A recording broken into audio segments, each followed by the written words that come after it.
मेरे साथ मंच पर उपस्थित तमिलनाडु के मुख्यमंत्री पलानीस्वामी जी, उप मुख्यमंत्री पन्नीरसेल्वम जी, विधानसभा के अध्यक्ष महोदय, इंडस्ट्री मिनिस्टर संपत जी, चीफ सेक्रेटरी, मंच पर बैठे हुए डिपार्टमेंट के सेक्रेटरीज और आज इस कार्यक्रम में आए हुए भारतीय जनता पार्टी के प्रदेश अध्यक्ष महोदय, हमारे तमिलनाडु के प्रभारी सीटी रवि रेड्डी जी, सारे मंत्रीगण, विधायकगण, सांसदगण, भाइयों और बहनों, आप सभी को मेरा नमस्कार वणक्कम। மேடையிலே என்னோடு வீற்றிருக்கும் தமிழ்நாட்டின் முதலமைச்சர் எடப்பாடி கே பழனிசாமி அவர்களே, துணை முதலமைச்சர் மாண்புமிகு ஓ பன்னீர்செல்வம் அவர்களே, மாண்புமிகு தொழில்துறை அமைச்சர் எம்.சி. சம்பத் அவர்களே, मित्रों மற்றும் பாரதிய ஜனதா கட்சியின் தமிழ்நாடு தலைவர் முருகன் அவர்களே, தமிழ்நாடு பொறுப்பாளர் ரவி அவர்களே மற்றும் பெரியோர்களே, தாய்மார்களே, வணக்கம்। मित्रों, सबसे पहले तो मैं दुनिया की सबसे पुरानी भाषाओं में से एक महान तमिल भाषा में आपसे बातचीत नहीं कर सकता, इसलिए आप सबसे मन से क्षमा प्रार्थी हूं कि मैं तमिल बोल नहीं सकता, इसलिए मैं आपसे तमिल में बात नहीं करता। உலகத்திலேயே மிக தொன்மையான மொழியாம் தமிழ் மொழியில் என்னால் உரையாற்ற முடியவில்லை, ஏனென்றால் எனக்கு தெரியாது। உரையாற்ற முடியாமை எனக்கு மிகுந்த வருத்தத்தை அளிக்கிறது। ஆகையால் முதற்கண் உங்கள் முன்பாக அதற்காக நான் மன்னிப்பு கோருகிறேன்। भारत के इतिहास में तमिलनाडु और तमिल संस्कृति सबसे पुराने संस्कृतियों में से एक है, जिसने हमेशा विश्व भर में भारत को यश दिलाया और भारत के नाम को उजागर किया है। चाहे सांस्कृतिक क्षेत्र हो, चाहे तत्वज्ञान हो, चाहे विज्ञान हो, चाहे कला हो, चाहे शिल्प शास्त्र हो, चाहे स्वतंत्रता का आंदोलन में योगदान को कभी कोई भुला नहीं सकता। ये महान तमिल जनता को मैं बार बार प्रणाम कर कर मेरी बात की शुरुआत करना चाहता हूं।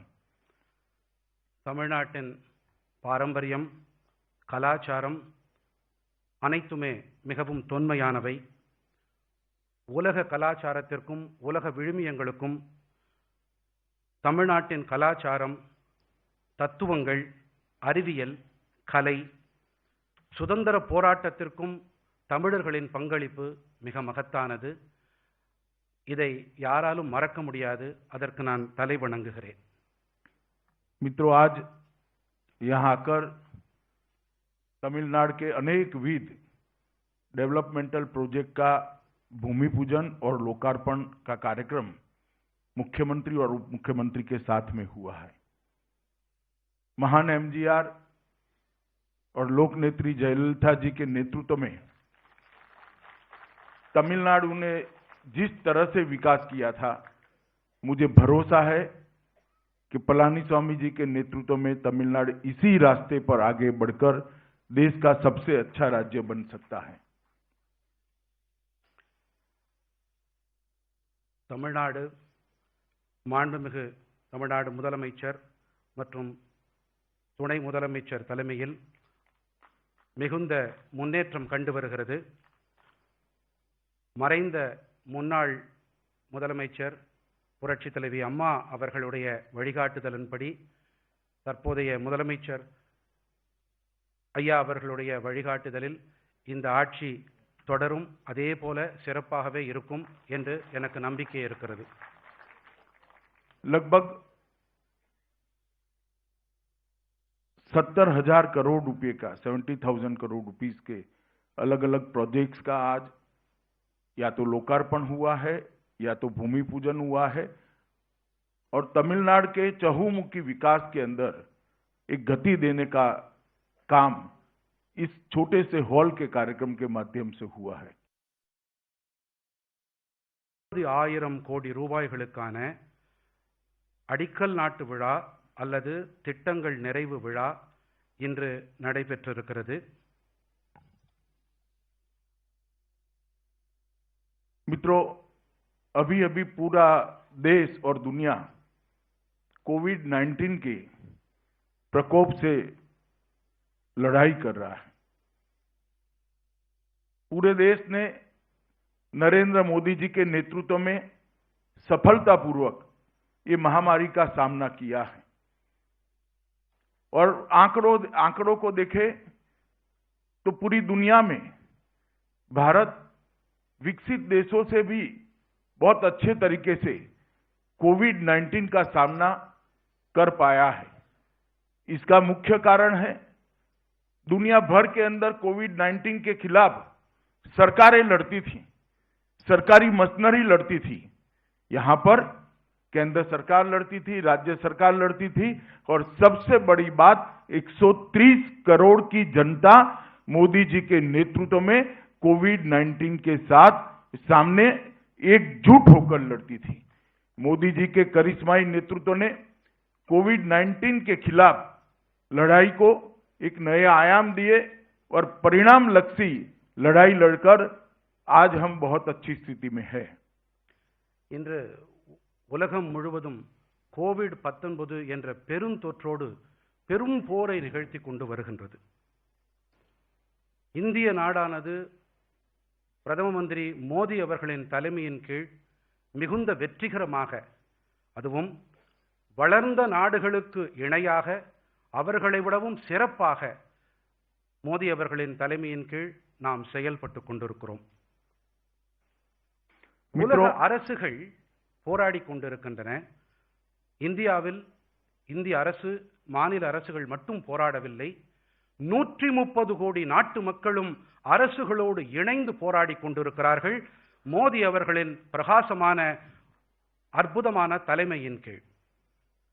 और मैं आज तमिलनाडु सरकार और उसके मुख्यमंत्री पलानीस्वामी और ओ पनीरसेल्वम उप मुख्यमंत्री को हृदय से बधाई देना चाहता हूं कि तमिलनाडु उन स्टेटों में से है जहां सबसे अच्छी कोविड के खिलाफ लड़ाई सरकारों ने लड़ी है. தமிழ்நாட்டின் முதலமைச்சர், துணை முதலமைச்சர் இருவருக்கும் என் மனமார்ந்த பாராட்டுக்களை தெரிவித்துக் கொள்கிறேன். அவர்கள் இந்த கோவிட்-19 பெருந்தொற்றுக்கு எதிராக மிகுந்த வெற்றிகரமான ஒரு போராட்டத்தை நிகழ்த்தி கொண்டிருக்கின்றார்கள். पूरे देश भर में सबसे ज्यादा रिकवरी रेशियो 97% कोई एक राज्य में है तो अपने तमिलनाडु राज्य के अंदर उसकी प्राप्ति हुई है. நாடு முழுவதிலும் இருக்கும் மீட்சி வீதம், ரெக்கவரி ரேட்டை விட தமிழ்நாட்டின் மீட்சி வீதமான ரெக்கவரி ரேட் மிகவும் சிறப்பானதாக இருக்கிறது. இது பாராட்டுக்குரியது. मैं भी जब सभी मुख्यमंत्रियों से बातचीत होती थी, मोदी जी के साथ उपस्थित होता था. मेरे डिपार्टमेंट का ही नोडल एजेंसी का काम था. जितने दिशा निर्देश भारत सरकार ने दिए सभी का अक्षरशः साइंटिफिक पालन तमिलनाडु सरकार ने फुल स्टॉप कॉमा के साथ किया है. என்னுடைய துறையானது அனைத்துக்கும் ஒருங்கிணைக்கக்கூடிய நோடல் ஏஜென்சியாக செயல்பட்டு கொண்டிருக்கிறது. குறிப்பாக இந்த கோவிட்-19 பெருந்தொற்று விஷயத்தில் பல மாநில முதல்வர்கள், அவர்களுடைய அதிகாரிகள் இவர்களோடு பேசும் பொழுது தமிழ்நாட்டைச் சேர்ந்த பிரதிநிதிகள் அறிவியல் பூர்வமாக மிகச் சிறப்பாக தரவுகளை அளிப்பதோடு மட்டுமல்லாமல் அவர்கள் அதை கையாண்டும் வருகிறார்கள். பாராட்டுக்குரியது.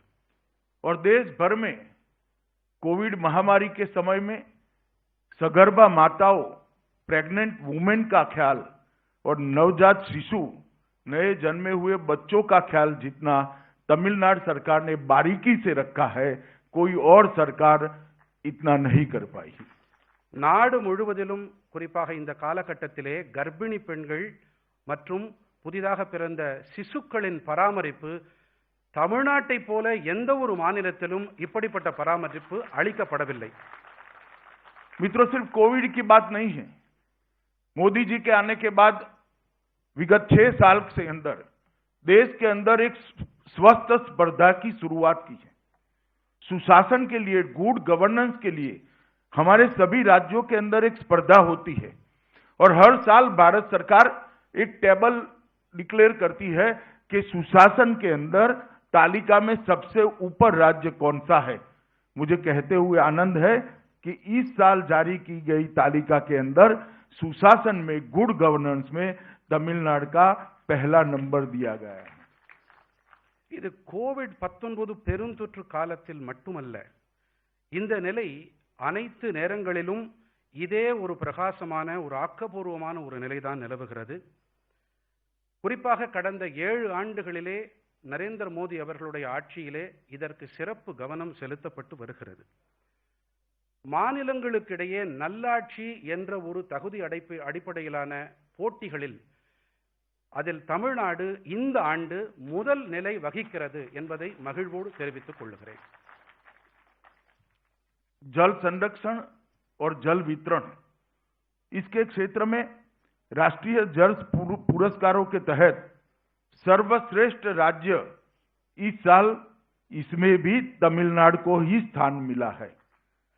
நீர் பாதுகாப்பு, நீர் விநியோகம் ஆகிய 2 துறைகளிலும் தமிழ்நாட்டுக்குத்தான் இந்த ஆண்டு முதல் இடம் அளிக்கப்பட்டிருக்கிறது. मित्रों, जिस तरह से सभी राज्यों के बीच में एक स्वस्थ स्पर्धा देश को आगे बढ़ाती है, इस प्रकार से देश के सभी जिलों के बीच में भी एक स्पर्धा और उसका तालिका, उसका टेबल डिक्लेयर करने की परंपरा नरेंद्र मोदी जी ने की है. दक्षिण में सर्वश्रेष्ठ जिले की जो चयन हुआ, उसमें नदियों का पुनरुद्धार के बारे में तमिलनाडु को पहला और द्वितीय दोनों स्थान वेल्लोर और करूर जिलों को मिला है. यह भी तमिलनाडु के लिए बहुत बड़ी उपलब्धि है.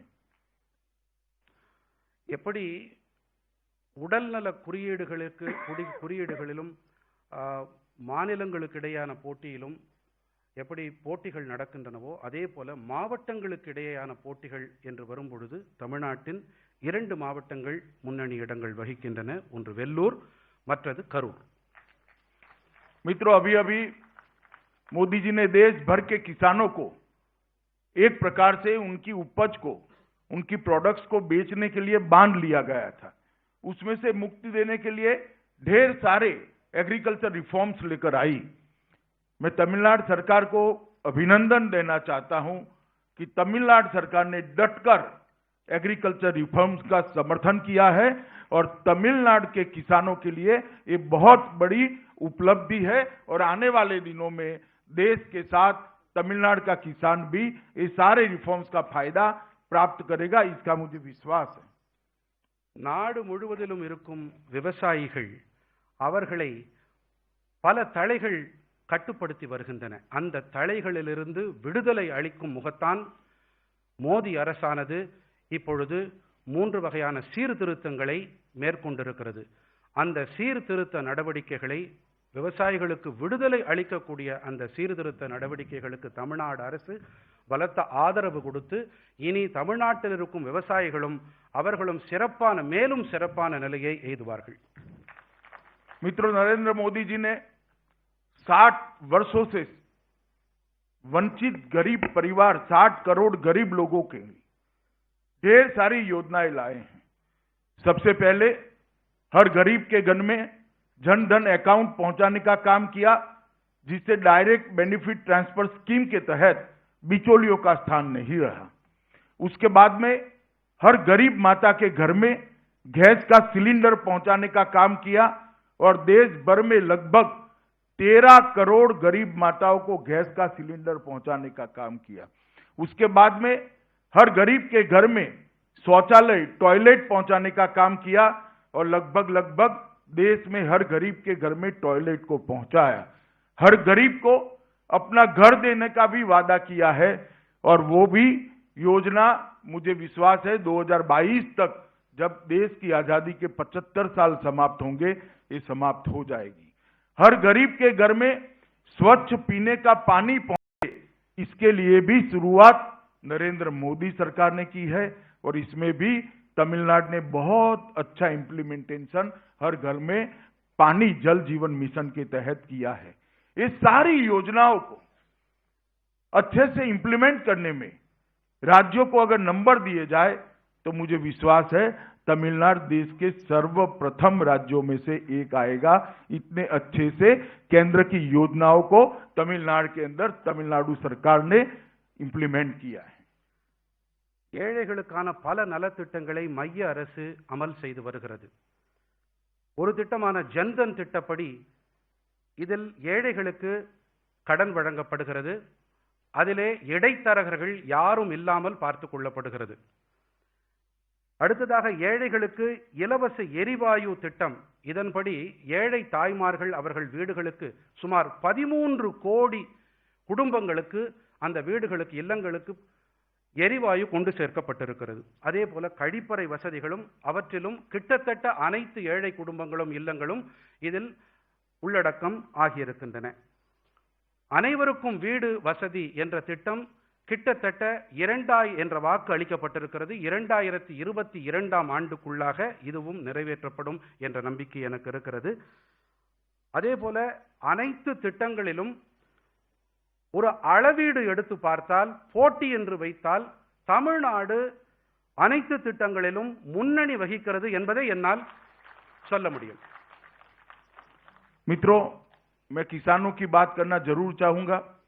देश के प्रधानमंत्री नरेंद्र मोदी जी ने हर किसान को सालाना 6,000 रुपया कोई बिचौलिए के बगैर सीधा उसके बैंक अकाउंट में ट्रांसफर करना शुरू किया। देश भर के 10 करोड़ किसानों के बैंक अकाउंट में 95,000 करोड़ रुपीस अब तक ट्रांसफर हो चुके हैं। कांग्रेस पार्टी किसानों का ऋण माफ करने का हमेशा डिमांड करती। मैं उनको पूछना चाहता हूं, आप 10 साल शासन में रहे, कितने किसानों का ऋण माफ किया? 10 साल में सिर्फ 60,000 करोड़ का ऋण उन्होंने माफ किया था। नरेंद्र मोदी सरकार ने 3 साल में 95,000 करोड़ रुपया किसान के बैंक अकाउंट में सीधा देने का काम किया है और ये कांग्रेस पार्टी के झूठे प्रोपेगेंडा का जवाब है। விவசாயிகளுக்கு ஆண்டுதோறும் நேரடியாக அவர்கள் வங்கி கணக்குகளுக்கு எந்த இடைத்தரகர்களின் தலையீடும் இல்லாமல் 6,000 ரூபாய்கள் செலுத்தப்பட்டு வந்திருக்கின்றன. இதுவரை நேரடி பரிவர்த்தனையான டிபிடி வழியாக 95,000 கோடி ரூபாய்கள் கொண்டு சேர்க்கப்பட்டிருக்கின்றன. காங்கிரஸ் ஆட்சியில் 10 ஆண்டு கால ஆட்சியில் அவர்கள் என்ன செய்தார்கள் என்ற வினாவை நான் எழுப்புகிறேன். இதுவரை 95,000 கோடி ரூபாய்கள் இந்த அரசு இதுவரை அவர்கள் வங்கி கணக்குகளில் நேரடி பண பரிவர்த்தனை வாயிலாக கொண்டு சேர்த்திருக்கிறது. मित्रों, तमिलनाडु के किसानों को भी 45 लाख किसानों को 4,400 करोड़ रुपया सीधा उनके बैंक अकाउंट में ट्रांसफर कर दिया गया है. தமிழ்நாட்டில் 45 லட்சம் விவசாயிகளுக்கு 4,400 கோடி ரூபாய்கள் இதுவரை அவர்கள் வங்கி கணக்குகளுக்கு நேரடியாக கொண்டு சேர்க்கப்பட்டிருக்கின்றது. मित्रों, ग्रामीण सहकारी बैंक और आरआरबी के माध्यम से 30,000 करोड़ रुपए किसानों को अलग से दिया गया है. लगभग नाबार्ड के द्वारा 90,000 करोड़ रुपया इंफ्रास्ट्रक्चर के लिए, एग्रीकल्चर इंफ्रास्ट्रक्चर के लिए अलग से दिया जाएगा. एग्रीकल्चर इंफ्रा फंड की स्थापना इसके लिए की है.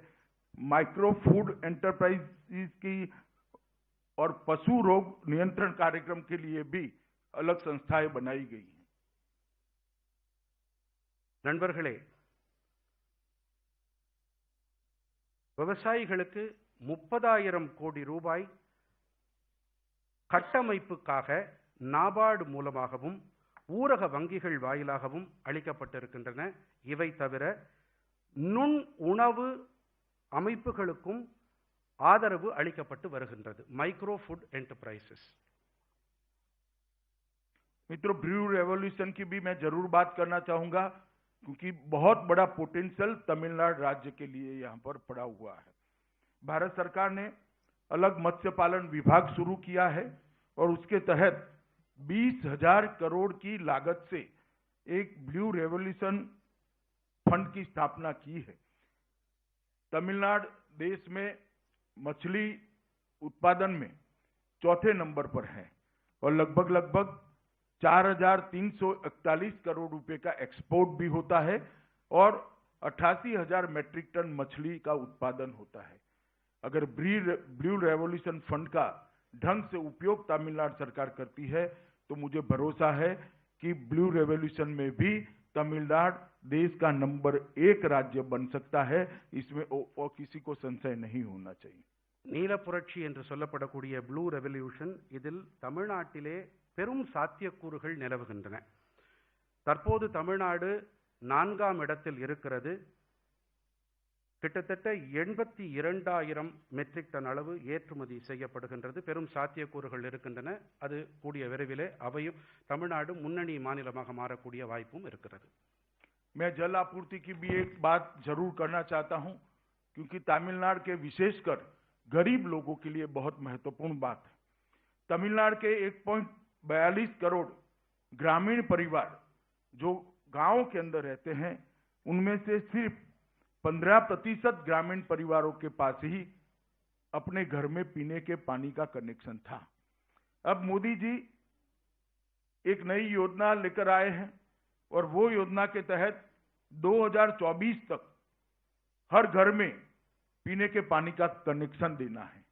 और मैं तमिलनाडु सरकार को अभिनंदन करना चाहता हूं कि 1,20,00,000 परिवारों को 2024 तक 100% पीने का पानी घर में पहुंचाने की योजना उन्होंने बनाई है और उसमें से 9 लाख लोगों को, 9 लाख परिवारों को पीने का पानी घर में पहुंचाने का काम समाप्त भी कोविड होने के बावजूद कर चुके हैं।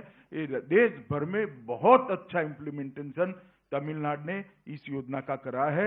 मुझे भरोसा है कि आने वाले दिनों में एक भी घर ऐसा नहीं होगा कि जहां पर शुद्ध पीने का पानी नल के द्वारा नहीं आता होगा। தமிழ்நாட்டில் சுமார் 15% ஏழை மக்களுடைய வீட்டிலே சுத்தமான குடிநீருக்கான சாத்தியக்கூறு இல்லாத நிலை இருக்கிறது. 2024ஆம் ஆண்டுக்குள்ளாக மோடி அரசுடைய உறுதிப்பாடு என்னவென்றால், நாட்டில் இருக்கும் அனைத்து ஏழை குடிசைகளாகட்டும் இல்லங்களாகட்டும் அங்கு சுத்தமான குடிநீர் கொண்டு சேர்க்கப்படும் என்பதுதான். அதிலே தமிழ்நாடு இதிலும் முன்னணி வகித்துக் கொண்டிருக்கிறது. मित्रों, यहां पर जो सरकार चल रही है वो सरकार मुख्यमंत्री जी और उप मुख्यमंत्री के नेतृत्व में चल रही है। मैं तमिलनाडु की जनता को बताना चाहता हूं कि भारत की केंद्र सरकार, नरेंद्र मोदी सरकार, एनडीए की सरकार चट्टान की तरह तमिलनाडु सरकार के साथ खड़ी है और तमिलनाडु के डेवलपमेंट के लिए कमिटेड है। இங்கே மாண்புமிகு முதலமைச்சர் மற்றும் மாண்புமிகு துணை முதலமைச்சர் தலைமையிலே மிகச் சிறப்பான ஆட்சி நடைபெற்று வருகிறது. நான் மோடி அரசுடைய அவர் சார்பாக பாறையை போல இந்த ஆட்சிக்கு, நல்லாட்சிக்கு, தமிழ்நாடு மக்களுக்கு உறுதுணையாக நாங்கள் இருப்போம் என்பதை இந்த நேரத்திலே நான் தெரிவித்துக் கொள்கிறேன். राज्य को डिफेंस इंडस्ट्रियल कॉरिडोर देने का काम भी भारतीय जनता पार्टी की नरेंद्र मोदी सरकार ने किया। देश में 2 ही जगह पर दिया है, इसमें से एक हमारे तमिलनाडु को दिया है। நாட்டிலே 2 இடங்களில் பாதுகாப்பு வளாகம், டிஃபென்ஸ் காரிடோர் அமைக்கப்பட்டிருக்கிறது. ஒன்று உத்தரப்பிரதேசத்தில், மற்றது தமிழ்நாட்டில். அது இந்த திட்டத்தையும் தமிழ்நாட்டிலே துவக்கியது மோடி அரசுதான்.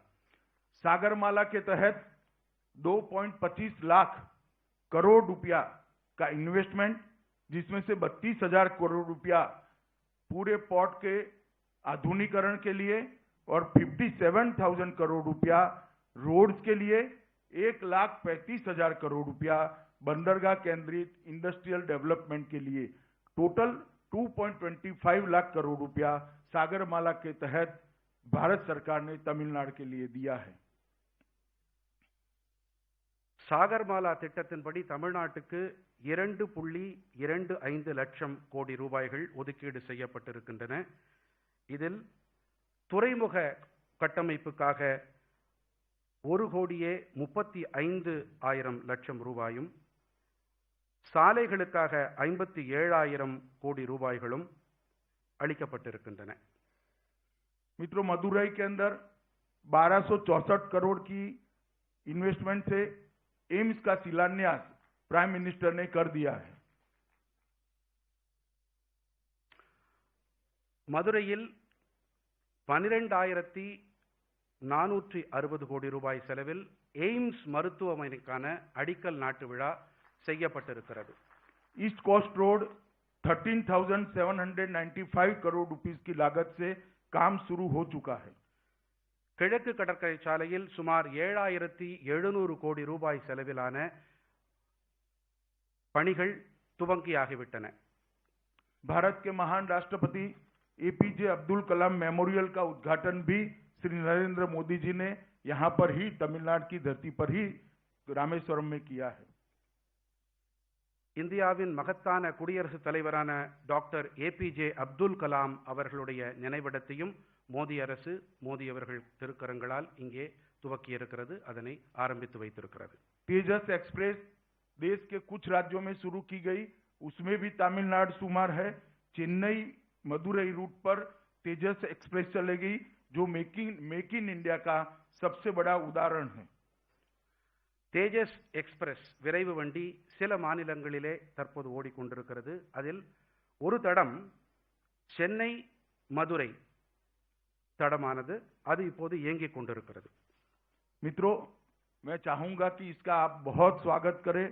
हमारे चेन्नई सेंट्रल रेलवे स्टेशन का नाम बदलकर महान एमजी रामचंद्रन के नाम पर करने का भी काम नरेंद्र मोदी जी ने किया है. இந்த தேஜஸ் எக்ஸ்பிரஸ் மேக் இன் இந்தியா திட்டத்தின்படி அதற்குட்பட்டு செயல்படுத்தப்பட்டு வருகிறது. அதே போல இன்னொரு விஷயம், சென்னை சென்ட்ரல் ரயில்வே நிலையத்தை டாக்டர் எம்ஜிஆர் அவர்கள் பெயரால் எம்ஜிஆர் ரயில்வே நிலையமாக மாற்றி அமைத்திருக்கிறது மோடி அரசு. मैं कई बार डीएमके के नेताओं को सुनता हूं तो तमिलनाडु के अन्याय की बात करते हैं. मैं आज यहां पर आया हूं तब कांग्रेस पार्टी और डीएमके नेताओं को पूछना चाहता हूं कि 10 साल आपकी केंद्र में सरकार थी और 10 साल तक आपने तमिलनाडु को क्या क्या दिया, इसका हिसाब किताब लेकर चेन्नई के किसी भी चौराहे पर आप खड़े हो जाइए, हम जवाब देने के लिए आपको तैयार है कि हमने ज्यादा मदद करी है तमिलनाडु को या केंद्र सरकार आपकी थी तब हुई. और हम बड़ी विनम्रता के साथ कहते हैं कि हमने जो तमिलनाडु को योजनाएं दी है, रुपया दिया है, ये कोई तमिलनाडु को हेल्प करने के लिए नहीं दिया है. ये तमिलनाडु का अधिकार है जो आज तक नहीं मिलता था. नरेंद्र मोदी जी ने वो अधिकार यहां तक पहुंचाने का काम किया है. திராவிட முன்னேற்ற கழக தலைவர்கள் அடிக்கடி தமிழ்நாட்டுக்கு மைய அரசு அநீதி இழைத்திருக்கிறது என்று கூறுவார்கள். நான் அவர்களிடம் இங்கே சென்னைக்கு வந்திருக்கிறேன், இங்கு அவர்களிடம் ஒரு கேள்வி கேட்க விரும்புகிறேன். 10 ஆண்டுகளிலே நீங்கள் மைய அரசிலே ஆட்சி வகித்தீர்கள், அங்கம் வகித்தீர்கள். நீங்கள் இதுவரை தமிழ்நாட்டுக்கு என்ன செய்திருக்கிறீர்கள் என்று பட்டியலிடுங்கள். எங்கள் தரப்பிலே மிகவும் பணிவோடு நான் நாற்சந்தியிலே நின்று கொண்டு நான் பட்டியல் கொடுக்க தயாராக இருக்கிறேன். நீங்கள் அதற்கு பதில் கொடுக்க தயாரா? मित्रों, मैं एक ही आंकड़ा देना चाहता हूं. जब केंद्र में अंतिम बार बजट पेश किया डॉक्टर मनमोहन सिंह की सरकार ने 2013-14 में 13-14 के बजट में तमिलनाडु के लिए 16,155 करोड़ रुपीस का प्रोविजन किया था. और हमने जो बजट अभी अंतिम दिया उसमें 16,000 से बढ़ाकर 16,000 से इंक्रीज कर 32,850 करोड़ रुपया तमिलनाडु के लिए दिया है और योजनाओं का पैसा अलग से है. ஒரே ஒரு புள்ளி விவரம் மட்டுமே இங்கு அளிக்க விரும்புகிறேன். 13-14 நிதியாண்டுக்கான வரவு செலவு திட்ட அறிக்கையிலே தமிழ்நாட்டுக்கு மன்மோகன் சிங் அரசானது 16,155 கோடி ரூபாய்களுக்கான ஒதுக்கீட்டை செய்தது. கடந்த பட்ஜெட்டிலே வரவு செலவு திட்ட அறிக்கையிலே இந்த அரசானது 32,850 கோடி ரூபாய்களுக்கான ஒதுக்கீடை செய்திருக்கிறது. திட்டங்களுக்கும் மற்ற விஷயங்களுக்கும் தனியாக ஸ்கீம்ஸ் அண்ட் ப்ராஜெக்ட்ஸ், அதற்காக திட்டங்களுக்கு தனியாக ஒதுக்கீடு நடக்கிறது. मित्रों, प्रधानमंत्री गरीब कल्याण योजना के तहत तमिलनाडु के लोगों को कोविड-19 के कालखंड के अंदर 4,300 करोड़ रुपीस सीधा उनके बैंक अकाउंट में सहायता के रूप में भारत सरकार ने प्रधानमंत्री मोदी जी ने भेजा है. இந்த கோவிட்-19 பெருந்தொற்று இதனை ஒட்டி நேரடி பண பரிவர்த்தனை வாயிலாக தமிழ்நாட்டு மக்களுக்கு கிட்டத்தட்ட 4,500 கோடி ரூபாய்கள் அவர்களுக்கு கொண்டு சேர்க்கப்பட்டிருக்கின்றன.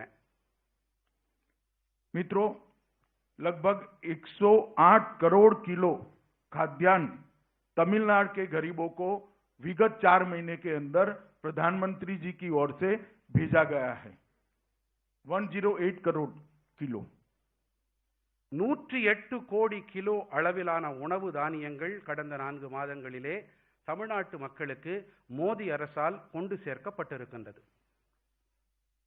लगभग 3.33 करोड़ लाभार्थियों को 3.33 करोड़ किलोग्राम दाल का वितरण किया गया है. 3.36 கோடி அளவிலான பருப்பு வகைகள் இதே காலகட்டத்திலே விநியோகம் செய்யப்பட்டிருக்கின்றன ஏழை மக்களுக்கு. मित्रों, तमिलनाडु के अंदर 1.83 करोड़ महिला जनधन अकाउंट होल्डर को लगभग 917 करोड़ 917 करोड़ अप्रोक्सीमेटली 1,000 करोड़ रुपया सीधा इनके बैंक अकाउंट के अंदर ट्रांसफर करने का काम नरेंद्र मोदी सरकार ने किया है. தமிழ்நாட்டிலே 1.83 கோடி பெண் ஜன்தன் கணக்கு வைத்திருப்பவர்களுக்கு 917 கோடி ரூபாய்கள், சுமார் 1000 கோடி ரூபாய்கள் வரையிலான நேரடி பண பரிவர்த்தனை நடைபெற்றிருக்கிறது. मित्रों, उज्ज्वला योजना के तहत लगभग 52.76 लाख फ्री गैस सिलेंडर गरीब महिलाओं को देने का काम नरेंद्र मोदी सरकार ने किया है. உஜ்வலா திட்டத்தின்படி 52.76 லட்சம் ஏழை தாய்மார்களின் வீடுகளுக்கு இலவச எரிவாயு சிலிண்டர் கொண்டு சேர்க்கப்பட்டிருக்கின்றது. मित्रों, ढेर सारी सूची है. मैं चाहूंगा कि मुख्यमंत्री जी कोई और कार्यक्रम में आप लोगों के सामने रखेंगे. मैं इस सब चीजें बता नहीं सकता, परंतु मैं इतना ही बताना आया हूं कि चाहे कोई भी कुदरती आपदा हो, चाहे इंडस्ट्रियल डेवलपमेंट करना हो, इंफ्रास्ट्रक्चर डेवलपमेंट करना हो, या तमिलनाडु के गरीबों को आगे ले जाना हो, नरेंद्र मोदी सरकार, एनडीए सरकार, पलानीस्वामी सरकार के साथ मजबूती के साथ खड़ी है और हर मौके पर तमिलनाडु के भाइयों के साथ कंधे से कंधा मिलाकर आगे बढ़ने को तैयार है. தமிழ்நாட்டின் தொழில்துறை வளர்ச்சியாகட்டும், கட்டமைப்பு உள்கட்டமைப்பு மேம்பாடாகட்டும், ஏழைகள் நலனாகட்டும், என்டிஏ அரசு, மோடி அரசு, மாண்புமிகு பழனிசாமி அவர்களுடைய அரசு உங்களோடு, ஏழைகளோடு, தமிழ்நாட்டு மக்களோடு தோளோடு தோள் நின்று உங்களுக்கு உறுதுணையாக இருப்போம் என்பதை இந்த நேரத்திலே நான் உறுதிபட கூறுகிறேன். मित्रों, बहुत समय के बाद मैं चेन्नई आया हूं. थोड़ी राजनीतिक बात भी करना चाहता हूं. மிகுந்த காலத்திற்கு பிறகு நான் சென்னை வந்திருக்கிறேன். ஆகையால் நான் அரசியல் பற்றியும் பேச விரும்புகிறேன்.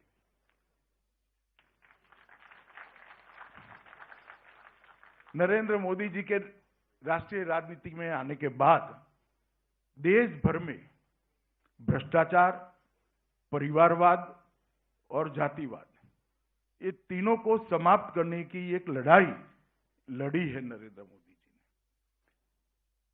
भ्रष्टाचार और जातिवाद की बात बाद में करूंगा, पहले मैं परिवारवाद की बात करना चाहता हूं।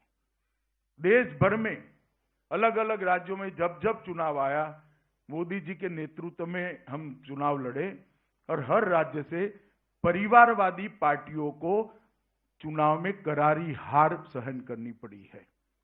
अब तमिलनाडु की बारी है, यहां पर भी एक परिवारवादी पार्टी चलती है जो डेमोक्रेटिक वैल्यूज पर नहीं चलती, परिवार को ही आगे बढ़ाकर अपनी राजनीति करती है। मुझे पूरा भरोसा है कि यहां पर आने वाले चुनाव में जब चुनाव होगा तब परिवारवादी शक्तियां समाप्त हो जाएगी और लोकतांत्रिक शक्तियां, डेमोक्रेटिक शक्तियां आगे बढ़ेगी। தமிழ்நாட்டிற்கு நான் வந்திருக்கும் இந்த வேளையிலே ஒரு விஷயத்தை நினைவுகூர விரும்புகிறேன். நரேந்திர மோடி அவர்கள் அரசியல் களத்திலே வந்த பிறகு 3 வாதங்களுக்கு எதிராக அவர் போர்க்கொடி உயர்த்தினார். அதில் அவர் வெற்றியும் கண்டு வருகிறார். ஒன்று ஊழல்வாதம், அடுத்ததாக பரம்பரைவாதம், குடும்ப அரசியல், அதற்கு அடுத்தபடியாக சாதிய அரசியல். இதிலே முதலாவதாக நான் பரம்பரை அரசியல் என்ற குடும்ப அரசியலை பற்றி பேச விரும்புகிறேன். குடும்ப அரசியல் நடத்தி வரும் இங்கே சில கட்சிகள் அவர்களை போன்ற குடும்ப அரசியலை நாடு முழுவதும் நடத்தி கொண்டிருக்கும் தேசிய மாநில கட்சிகளுக்கு மக்கள் சரியான பாடத்தை புகட்டி கொண்டிருக்கின்றார்கள். அதே பாடம் தமிழ்நாட்டிலும் புகட்டப்படும் என்பது என் உறுதியான நம்பிக்கை. और मित्रों, बड़ा आश्चर्य होता है जब कांग्रेस और डीएमके के मित्र भ्रष्टाचार की, करप्शन की बात करते, जिनके नेतृत्व में 2G स्कैम हुआ, लाखों करोड़ों रुपए का भ्रष्टाचार हुआ, उनको क्या अधिकार है भ्रष्टाचार के लिए, करप्शन के लिए बोलने का? நண்பர்களே, எனக்கு ஒரு விஷயம் ஆச்சரியத்தை ஏற்படுத்துகிறது. காங்கிரஸ், திராவிட முன்னேற்ற கழகம் ஆகிய இவர்களுடைய கூட்டாட்சி இருக்கிறதே, இவர்கள் ஊழலுக்கு எதிராக பேசுகின்றார்கள். ஊழலுக்கு எதிராக பேசுவதற்கு இவர்களுக்கு என்ன அருகதை இருக்கிறது, அதிகாரம் இருக்கிறது? 2G அலைக்கற்றை மட்டுமல்லாமல் ஏகப்பட்ட கோடிக்கணக்கான ரூபாய் பெருமானம் உள்ள ஊழல்களை செய்தவர்கள், அவர்களுக்கு ஊழலுக்கு எதிராக பேச்சு பேச அவர்களுக்கு என்ன அருகதை இருக்கிறது? मैं इतना ही कहना चाहता हूं कि भ्रष्टाचार के आरोप लगाने के पहले अपने परिवार में क्या हुआ है उसका कच्चा चिट्ठाई एक बार देख लीजिए, कभी आप भ्रष्टाचार का नाम नहीं लोगे. ஊழல் குற்றச்சாட்டை நீங்கள் வைப்பதற்கு முன்பாக தயவு செய்து உங்கள் பின்னே உங்கள் குடும்பத்தை சற்றே திரும்பி பாருங்கள். அதற்கு பிறகு ஊழல் எது, ஊழலின்மை எது என்பது உங்களுக்கு புரியும். मित्रों, मोदी जी के नेतृत्व में गरीब कल्याण की दिशा में देश बहुत आगे बढ़ा है. 60 करोड़ लोगों के जीवन के अंदर एक परिवर्तन लाने की शुरुआत की है. मोदी जी के नेतृत्व में पूरे विश्व के अंदर देश को एक सम्मान मिला है. पूरे विश्व का देश को देखने का नजरिया बदला है. मोदी जी के नेतृत्व में इस देश की सीमाओं को सुरक्षित करने का काम भी नरेंद्र मोदी जी ने किया है. अब तमिल मछुआरों के सामने कोई आंख उठाकर देख नहीं सकता. उनकी सब कठिनाइयों को जानकर मोदी जी उनको वापस लाने के लिए सदैव तत्पर है. ஏழைகள் நலனிலே மோடி அரசு மிகுந்த கவனத்தை செலுத்தி வருகிறது. தமிழ்நாடு மீனவர்கள் இன்று அச்சமில்லாமல் இருக்கிறார்கள். ஒருவருக்கு கூட பாதிப்பு என்று இங்கே யாரும் வந்து கேட்பதில்லை.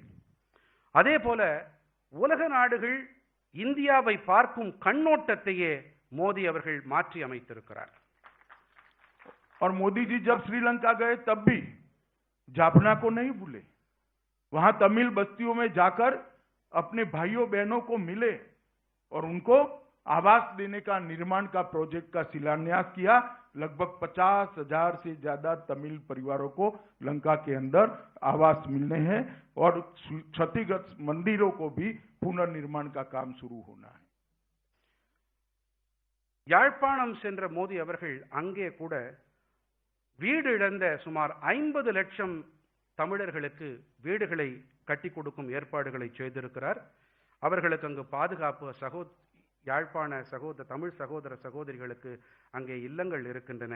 அதே போல உலகம் மோடி அவர்கள் காரணமாக உலகத்திலே இந்திய நாட்டுக்கு ஒரு நன்மதிப்பு ஏற்பட்டிருப்பதோடு நமக்கு பாதுகாப்பும் இப்பொழுது நல்ல பாதுகாப்பும் கிடைக்கிறது. और मित्रों, मोदी जी के नेतृत्व में हमारे सुरक्षा बलों का हौसला भी मजबूत है. मैं परसों की ही बात करना चाहता हूं. पड़ोस के देश से भेजे गए 4 आतंकवादी बहुत बड़ी घटना को अंजाम देना चाहते थे. उनको पकड़ लिया गया, रास्ते में रोका गया और चारों के चारों बहुत बड़े असले के साथ, बहुत हथियारों के साथ एनकाउंटर में मारे गए. मोदी जी के नेतृत्व में सुरक्षा बलों का जो हौसला मजबूत हुआ है, मैं आज उन सभी सुरक्षा बलों के जवानों का अभिनंदन करना चाहता हूं जिन्होंने अपनी जान की बाजी लगाकर देश को सुरक्षित किया है. और मुझे भरोसा है कि मोदी जी के नेतृत्व में देश की सीमाएं सुरक्षित रहेगी, देश विकास के रास्ते पर आगे भी बढ़ेगा और दुनिया भर में भारत का नाम और सम्मान दोनों आसमान के छूते हुए नजर आएंगे. मैं आज यहां से तमिलनाडु की जनता को अनंत अनंत शुभकामनाएं आज जो प्रोजेक्ट्स हुए हैं इसके लिए देना चाहता हूं. मुख्यमंत्री जी, उप मुख्यमंत्री जी, इनके साथी मंत्री सभी को भी हृदय से बहुत बहुत शुभकामनाएं देकर मेरी बात को समाप्त करना चाहता हूं. भारत माता की जय.